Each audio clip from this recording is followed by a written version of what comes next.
Right, let me begin with a joke. If you've heard it before, I'd appreciate a courtesy laugh at the appropriate moment. It's about a farmer who's out in his field one day when up pulls a brand new BMW, and out of the BMW gets this young man in an Armani suit.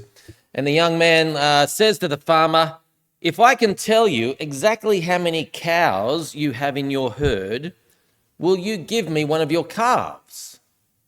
And the farmer has a think and says, "Well, what's the chances of that?" He goes, "Sure, why not?" So the young man then pulls out his Dell laptop, connects it to his satellite phone, and then he gets on the NASA website where he calls up a GPS satellite to get an exact fix on his location. After he has his location, he calls up another satellite with a high-powered, like ultra-high-definition camera to take a photo of his exact location. He then sends that photo to an AI processing facility in Hamburg, Germany, and asks for a report, and that report within about 2 minutes is sent to his phone, and he says, "You have exactly 1,586 cows in this herd." And the farmer says, "Wow, that's exactly right. I guess you can help yourself to one of my calves." Well, the farmer looks on with amusement as the smartly dressed young man selects one of his animals and tries to stuff it into the boot of his car. And as he watches, the farmer says to him, "Listen, if I can tell you what you do for work and where you come from, will you give me my calf back?" And the farmer has a think to himself and he goes, "Look, there's no way this backwater farmer is ever going to know that." So he says, "Sure, why not?" And straight off the bat, the farmer says, "You are a politician and you work in Canberra." And the guy says, "Wow, that's right. How on earth did you guess that?" And the farmer says, "No guessing required. I just did some deduction. You showed up here even though no one called you. You want to get paid to give me an answer I already knew to a question I didn't ask. You just spent millions of dollars worth of equipment trying to show that you know more than me, yet you know nothing about the working man or about cows for that matter. This is a herd of sheep. Now give me my dog back."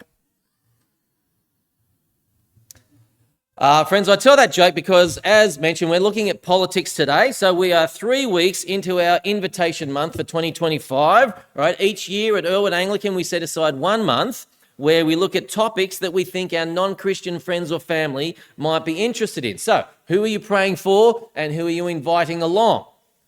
Yet the exciting thing about this year is we're not doing this alone.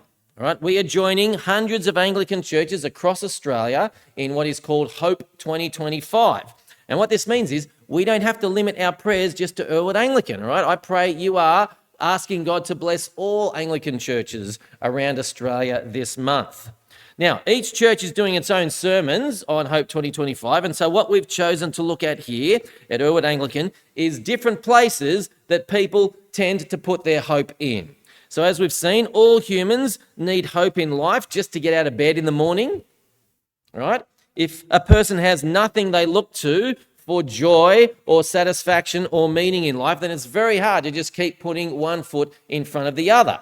And so far, we've looked at what happens when people put too much stock, too much hope in money, that was 2 weeks ago, or family last week. This week, we're looking at another very common source of hope, which has really exploded in the last couple of decades, and that is politics. And I've got 3 very simple things I want to discuss this morning with us about politics. You can see that on the inside of your news sheet. All right. So the first thing I will look at is why politics has become such a popular talking point in recent years. So I've titled that point, "Why People Put Their Hope in Politics." We're then going to drill down a little deeper into that and look at what happens when people put their hope in politics. Point 2, we'll then conclude by asking whether there might be a better alternative to putting our hope, our stock in politics. And I've titled that point, "Is politics the best place for our hope?" So let's dive in and look at the pros and cons of putting our hope in government. And our first stop in this investigation is the fact that more and more people today have been putting all their hope in politics. This has been happening over the last couple of decades. Now, this is seen most acutely in the United States, all right, where the difference between Republicans and Democrats has never been wider.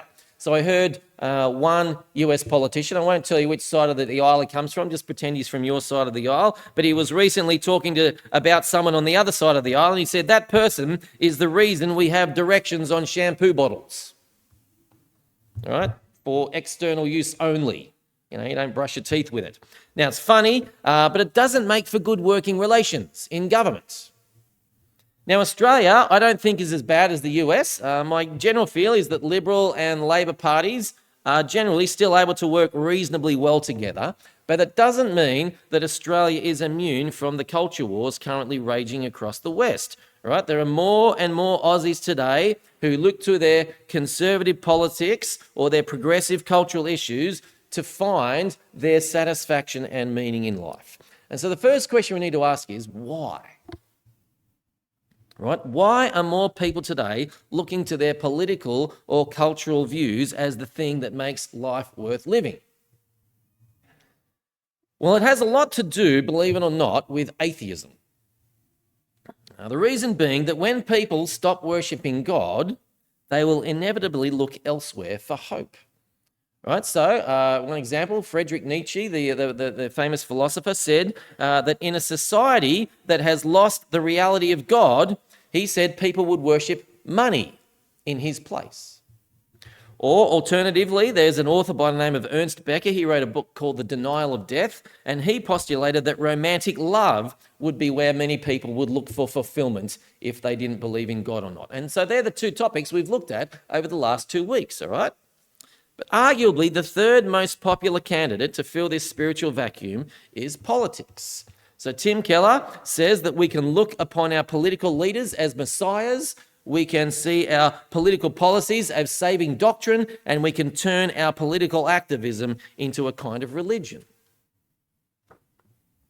Now, the reason politics is arguably the third most popular source of hope in Western culture is because if this life is all there is, then we better make the most of it, right? Now, most people don't actually believe this life is all there is, okay? Atheists only account for about 10% of the world's population, but neo-atheists like your Richard Dawkins, Christopher Hitchens, and Sam Harris, they have made themselves so vocal in recent decades that atheism has actually had a disproportionate impact on Western civilization. Now, what I mean by that is, even if someone is not a self-professed atheist, their beliefs and doctrines will still have been impacted in some way by atheism. And so, for example, when you repeatedly hear that you must make the most of this life because this life is all there is, then you start to believe that and you start to search for ways in which to do that. And politics is one of the best places to go, right? So if you look up the definition of politics in the dictionary, it says politics is the activities associated with the governance of a country or area. The activities associated with the governance of a country or area. Now, what do those activities involve? Well, they involve fair distribution of wealth, right? That's where taxes come in. It involves administering justice. You've got to have a police force and the courts and a standing army. All right? Looking after the public works like roads, hospitals, schools, and then there's social welfare, looking after the poor. Now, here's the thing. They are good things. And the Bible says God has put humans in charge of those kinds of things. So we should be doing them. But here's the thing. If distributing resources or administering justice becomes the foundation to the very meaning of life, then politics is no longer just important. It's the most important thing in existence. Right? If there is no God and this life is all there is, then controlling the resources of this world is the most important thing in all of existence. And this is why politics has become so heated in recent years, all right? When you place all your hope in how we distribute resources or administer justice, then those who disagree with me on how that is done, well, they're no longer just wrong, they're actually evil. They are a clear and present danger to people getting the most out of this life. So that's the why of putting one's hope in politics. We see it, many people see it as the only way to ensure people are finding real joy, satisfaction and meaning in life. The next question we need to ask is, what happens when we do this? Well, like putting our hope in any earthly thing, when we put our hope in politics, we end up ruining politics. Right? So we've seen it over the last 2 weeks. If we put our hope in money, then we can never be content, because money is always demanding we get more money. And those demands will lead us to do dumb, dishonest, or dangerous things in order to get more money, and that puts us in even hotter water. Or then there's marriage and kids. If we put our hope in marriage and kids, we will end up crushing our spouse or our kids under the weight of expectation we placed on them. And when they don't live up to their hopes, because they can't, we end up even more miserable. Well, in the same way, when someone puts their hope in politics, it ends up ruining politics. And that's what has happened in recent years. And it does it in 2 ways, for 2 reasons. Firstly, it produces higher levels of fear in people.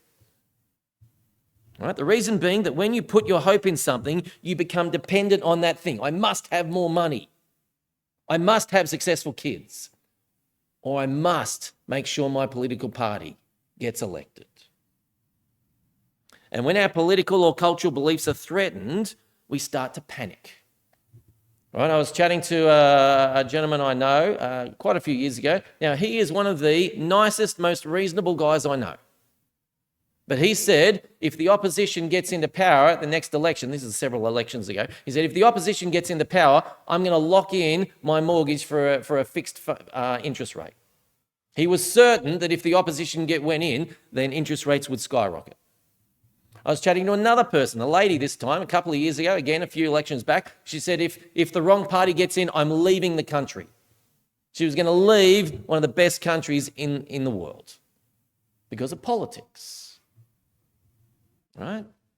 And this is why political rhetoric is so heated in the West at the moment. It's coming from a place of fear. People are terrified of losing control to those who disagree with them. Now, this fear then leads to the second problem with putting one's hope in politics, and that is it leads to bad governance. Well, let me explain. You see, politics, like I said, politics is defined as the activities associated with the governance of a country or area. Now, here's the thing. How do we figure out what's the best way to govern? Well, you've got 2 main options. The first is we can leave it up to one person, like a king or a dictator, and just hope they're an expert in, well, everything. Or we can elect a bunch of experts whose core function is to debate how to best govern. Now, even a cursive reading of history will show that democracies outperform monarchies or dictatorships by about 1,000 to 1. All right? Western democracies have given more to the world in the last 100 years than all other civilizations combined over the last 1,000. And it's because we get a bunch of experts to debate what is the best way to govern. Now, this is not to say democracy is perfect, all right? As the saying goes, democracy is the worst form of government, except for all other forms of government that have been tried from time to time. All right? So we don't have a perfect form of government, but we have the best form of government in the West. But here's the question. What happens when those doing the debating are governed by fear? Well, what happens is those responsible for public policy, they become terrified of losing control to those who disagree with them. And what happens is those doing the debating no longer see themselves as having an immoral obligation to debate the best course of action. They see themselves as having a moral obligation to silence all opponents. Right? If my opponent is espousing views that are detrimental to society, then I am morally obligated to not engage in public discourse with them, but rather to cancel them. Now, the former Deputy Prime Minister of Australia, John Anderson, says good public discourse is necessary for good public policy. But if our elected officials spend their days trying to silence or cancel their political opponents rather than debate them, then all hope for good public policy is lost. And that is how placing too much hope in politics ends up ruining politics. Right? Our fear of poor public policy leads directly to poor public policy because there's no longer good public discourse. All right, final question. If placing too much hope in politics ends up ruining politics, is there perhaps a better place to put our hope in? Well, according to our passage today, there is. Oh, we are looking at the Bible today, Brennan? Yes, we are, even though it's the 11th hour. So in John chapter 18, Jesus has a conversation with Pontius Pilate. He's the Roman governor of Judea of the day. And Pilate says this, 19 verse 10, he says this. Do you refuse to speak to me, Pilate said. Don't you realize I have the power either to free you or to crucify you? And Jesus answers by saying, don't be too quick to think you're holding all the cards, punk. Verse 11, you would have no power over me if it were not given to you from above. See, what Jesus is saying here is if you want true and lasting hope, then look to the true source of power and control in this world. Now, what do I mean by true power and control? Well, look, if you ask the average person today how they got to where they are in life, they would likely point to their own choices and achievements, right? Whether they're Christian or non-Christian. If you were to ask the average Christian, how did you get to where you are today? They would say something like, oh, look, God has helped me around the edges, but most of it has been my own personal choices, right? I studied hard at school. I got myself a good qualification. I paid my dues at the bottom. I worked my way up in the world and I invested my money wisely. Right? Perhaps genetics and my environment played some part in my success, but most of it comes through my personal choices. Sound familiar? But when we speak to God, he says the opposite. See, God says, who caused you to be born in one of the best countries in human history? Who caused you to be born in one of the best times in human history? Who gave you good parents who nurtured you? Who gave you your brain and your skills and your passions? Who surrounded you with good peers? Who sent you good teachers who were able to inspire you? Who allowed you to be able to afford a good education or good qualifications? Who gave you your first break in life? Who gave you good workmates or bosses who made your job enjoyable? And who has kept disaster at bay your whole life? Whether it be financial, social, physical, environmental, or relational disaster. I've kept that out of your life. And so when we listen to God talk about our life, he says, your personal choices may have helped around the edges a bit, but you have zero control over your genetics or your environment. That's all me, says God.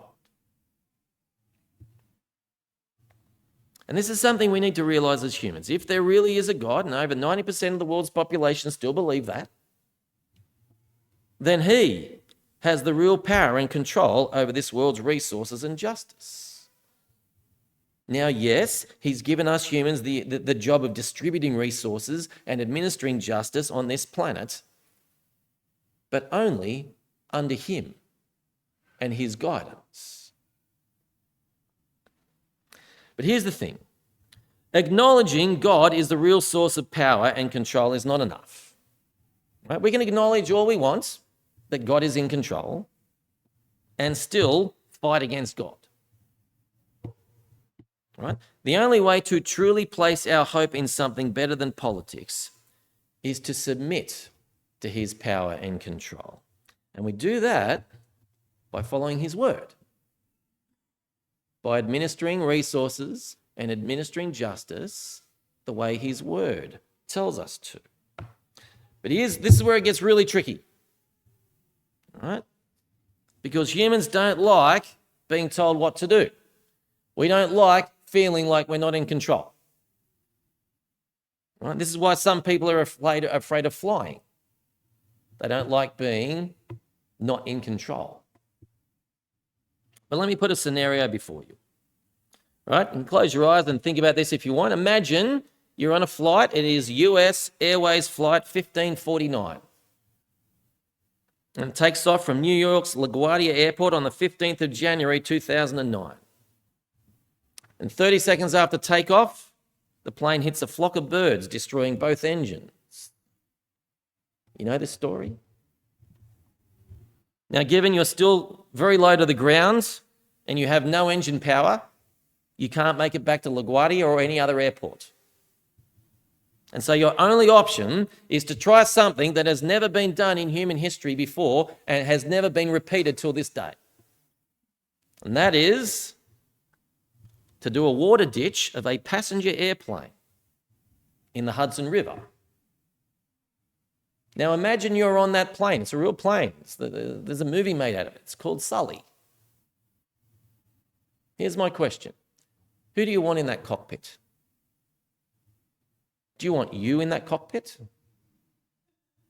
Or do you want a pilot with 30 years of flying experience called Chelsea Sully Sullenberger? Now let's cross that scenario over to real life. All right? In living life on this planet, which includes distributing resources or administering justice, who would you rather in the cockpit of your life? Do you want to be in control with your 20, 40, 60 years of experience as an adult? Or would you rather a being of infinite expertise and experience who has been around for, let's say, eternity? Now, before we answer that question, I need you to understand it's not just a matter of experience and expertise, it's also a matter of affection. Because maybe God knows what's best for us, but he actually wants what's worse for us. So how can we trust this being of infinite experience and expertise? Well, the answer comes when we look at what Jesus did with his infinite power and control. You see, as God the Son, Jesus had infinite power and control over everything in the universe, yet he chose to give that up, to become a human. And the reason Jesus took on humanity was to die a human death as punishment for his people's sin. Right? One of the things that pretty much every world religion has in common is they all believe sin has caused a blockage between humans and God. And every single world religion is coming up with their own way of dealing with that blockage. And that's pretty universally, they almost all of them say the same thing, and is that we need to sacrifice things to God or the gods. The difference with the God of the Bible is he offered to deal with that blockage by sacrificing himself. Right? The most famous verse in the book of John, it's actually the most famous verse in the whole Bible, is John 3:16. And it says, "For God so loved the world that he gave his one and only Son, that whoever believes in him shall not perish, but have eternal life." Now, friends, when we see that, when we see God giving up his infinite power and control to go to the cross and pay the penalty for our sins, it shows he has infinite affection alongside his infinite experience and expertise. And that, brothers and sisters, is where our hope should be located. So look, don't stop debating how resources should be distributed or how justice should be administered. God wants Christians involved in politics. But let us not put all our hope in the political system. But when we do, we just end up ruining the political system that is there for our good. Right? Let us rather put our hope where true power and control are found. Because not only does God have the ability to wield it, he has the love to wield it for our good.